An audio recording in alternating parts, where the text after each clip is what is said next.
AG ನ್ಯೂಸ್ಗೆ ಸ್ವಾಗತ. ಬೀದರ್ ಜಿಲ್ಲೆಯಲ್ಲಿ ಸುರಿತಾ ಇರುವ ತೀವ್ರ ಬಿಸಿಲಿನ ನಡುವೆಯೂ ರೈತರು ಬಿತ್ತನೆ ಬೀಜ ಪಡೆಯಲು ಪರದಾಡುವ ಪರಿಸ್ಥಿತಿ ಎದುರಾಗಿದೆ. ಜಿಲ್ಲೆಯ ಚಟ್ನಳ್ಳಿ, ಫರೀದಾಬಾದ್, ಪಾತ್ರಪಳ್ಳಿ, ಶೇಖಾಪುರ ಮತ್ತು ಹೊನ್ನಡಿ ಗ್ರಾಮಗಳ ರೈತರು ಸುಮಾರು 6 ರಿಂದ 7 ಕಿಲೋಮೀಟರ್ ದೂರದಿಂದ ಬೆಳಗ್ಗೆ 6:15 ಗಂಟೆಯಲ್ಲಿಯೇ ಆಗಮಿಸಿ ಸಾಲಿನಲ್ಲಿ ನಿಂತು ಬೀಜ ಪಡೆಯಲು ಕಾಯುತ್ತಿರುವ ದೃಶ್ಯ ಕಂಡುಬಂದಿದೆ.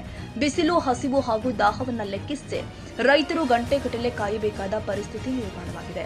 ಪ್ರತಿ ವರ್ಷವೂ ಇದೇ ರೀತಿಯ ಸಂಕಷ್ಟವನ್ನು ಎದುರಿಸ್ತಾ ಇದ್ದು ಸಂಬಂಧಪಟ್ಟ ಅಧಿಕಾರಿಗಳು ಇದುವರೆಗೆ ಶಾಶ್ವತ ಪರಿಹಾರ ಕಂಡುಕೊಂಡಿಲ್ಲ ಅಂತ ರೈತರು ಆರೋಪಿಸಿದ್ದಾರೆ.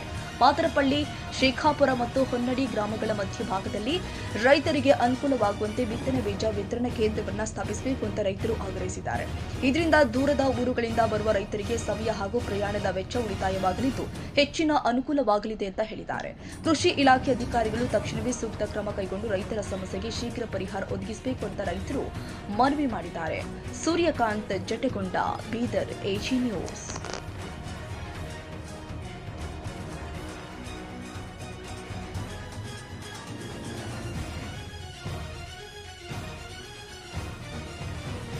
ಕನ್ನಡಿಗರ ಮೆಚ್ಚಿನ ನಿಮ್ಮ ಎಜೆ 24/7 ನ್ಯೂಸ್ ಕನ್ನಡ ವಾಹಿನಿ ಇದೀಗ ಟಿವಿಯಲ್ಲಿ ಲಭ್ಯ.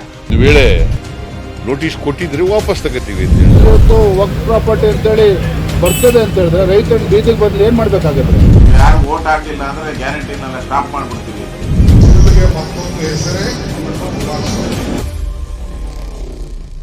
ಕರ್ನಾಟಕ ಮತ್ತು ದೇಶ ವಿದೇಶ 360 ಡಿಗ್ರಿ ಸುದ್ದಿ ಹಾಗೂ ಉತ್ತರ ಕರ್ನಾಟಕ, ಬೆಳಗಾವಿ, ಬಾಗಲಕೋಟೆ, ಧಾರವಾಡ, ಹಾವೇರಿ, ಗದಗ, ಬಿಜಾಪುರ ಜಿಲ್ಲೆಯ ಕ್ಷಣ ಕ್ಷಣದ ವಿವರವನ್ನ ಪಡೆಯುವುದಕ್ಕೆ ಎಜೆ 24/7 ನ್ಯೂಸ್ ಕನ್ನಡ ವಾಹಿನಿಯನ್ನ ಲೈಕ್ ಮಾಡಿ, ವಿಡಿಯೋಗಳನ್ನ ಶೇರ್ ಮಾಡಿ, ಕಮೆಂಟ್ ಮಾಡುವ ಮೂಲಕ ನಮ್ಮ ವಾಹಿನಿಗೆ ಸಹಕಾರ ನೀಡಿ ಮತ್ತು ಚಾನೆಲ್ ಅನ್ನ ಸಬ್ಸ್ಕ್ರೈಬ್ ಮಾಡಿ.